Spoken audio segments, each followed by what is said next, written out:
بسم اللہ الرحمن الرحیم۔ السلام علیکم دوستو، امید کرتا ہوں آپ سب لوگ ٹھیک ہوں گے، خیر و عافیت سے ہوں گے۔ پیارے دوستو، آج میں آپ کو حضور اکرم صلی اللہ علیہ وسلم کی چند حدیث مبارک بتاؤں گا۔ سیدنا سفیان بن عبداللہ ثقفی سے مروی ہے، وہ کہتے ہیں میں نے کہا اے اللہ کے رسول، مجھے اسلام کے بارے میں کوئی ایسی بات بتائیں کہ آپ کے علاوہ ابو معاویہ نے آپ کے بعد کے الفاظ بولے ہیں، کسی سے اس کے بارے میں سوال کرنے کی گنجائش باقی نہ رہے۔ آپ صلی اللہ علیہ وسلم نے فرمایا تم کہو کہ میں اللہ تعالیٰ پر ایمان لایا ہوں اور اس پر ڈٹ جاؤ۔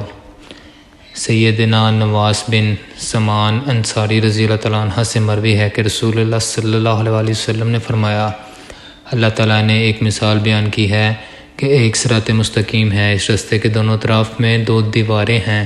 جن میں کھلے ہوئے دروازے ہیں اور دروازوں پر پردے لٹک رہے ہیں۔ راستے کے دروازوں پر ایک دائی یہ کہہ رہا ہے لوگو سارے کے سارے راستے میں داخل ہو جاؤ اور اس سے زائل نہ ہو جاؤ، اور جب کوئی آدمی کسی دروازے کو کھولنا چاہتا ہے تو راستے کے بیچ میں سے ایک دائی یوں آواز دیتا ہے تو ہلاک ہو جائے، اس کو نہ کھول،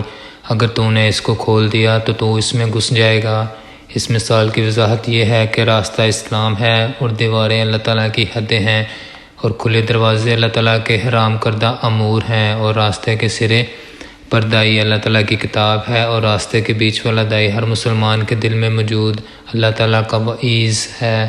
سیدنا عباس بن عبد المطلب رضی اللہ تعالیٰ عنہ سے مروی ہے کہ انہوں نے رسول اللہ صلی اللہ علیہ وسلم کو یہ فرماتے ہوئے سنا اس بندے نے ایمان کا ذائقہ چکھ لیا جو اللہ تعالیٰ کے رب ہونے، اسلام کے دین ہونے اور محمد صلی اللہ علیہ وسلم کے نبی اور رسول ہونے پر راضی ہو گیا۔